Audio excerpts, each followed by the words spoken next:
అందరికీ నమస్కారం. నేను మీ అన్నంరెడ్డి దీప్రాజ్. అయితే ఈరోజు ఎంత స్పీడ్గా పుకార్లు వాళ్ళంతా కూడా హల్చల్ చేస్తున్నాయో మనందరం కూడా చూస్తున్నాం. నిన్న సాయంత్రం 4 గంటల నుంచి 6 గంటల వరకు కూడా పెందుర్తి నియోజకవర్గ పరిధిలో ఉన్నటువంటి వైఎస్ఆర్ కాంగ్రెస్ పార్టీ ఆత్మీయ సమావేశం ఏర్పాటు చేసుకొని కార్యకర్తలందరితో కూడా బ్రహ్మాండంగా కార్యక్రమం చూసుకొని తదనంతరం కుటుంబంతో కలిసి సరదాగా బయటికి డిన్నర్ కూడా వెళ్ళి రావడం జరిగింది.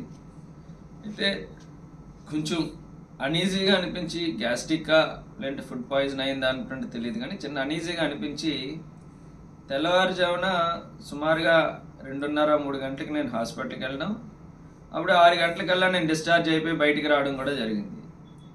ఏమీ లేనటువంటి విషయాన్ని ఇవాళ ఏదేదో జరిగిపోయినటువంటి విధంగా దాన్ని ఎంతో పెద్ద విషయంగా ఇవాళ మీడియాలో కానీ సోషల్ మీడియాలో కానీ ప్రచారం చేస్తున్నారు. ఇవన్నీ కూడా అవాస్తవం. నేను క్షేమంగా హ్యాపీగా ఇవాళ మా ఇంటికి వచ్చి ఆల్రెడీ రిలాక్స్డ్గా నేను ఉన్నాను.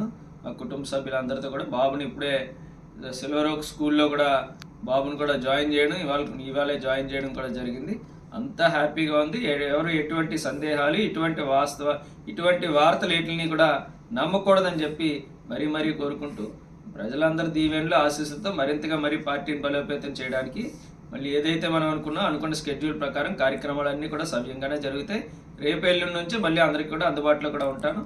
ఇటువంటి తప్పుడు వార్తలు కావాలని ఏదో రకంగా మమ్మల్ని ఇంకా ఇప్పుడు ఓడిపోయినటువంటి బాధలో ఉన్నాం కాబట్టి దొరికిన ప్రతి విషయాన్ని కూడా ఏదో రకంగా దానికి 10 యాడ్ చేసి మమ్మల్ని తక్కువ చేయాలని చూసేటువంటి వాటికైతే భయపడేది లేదు. ఖచ్చితంగా మరింత ధైర్యంతో ప్రజల్లోకి వెళ్తాం. Thank you.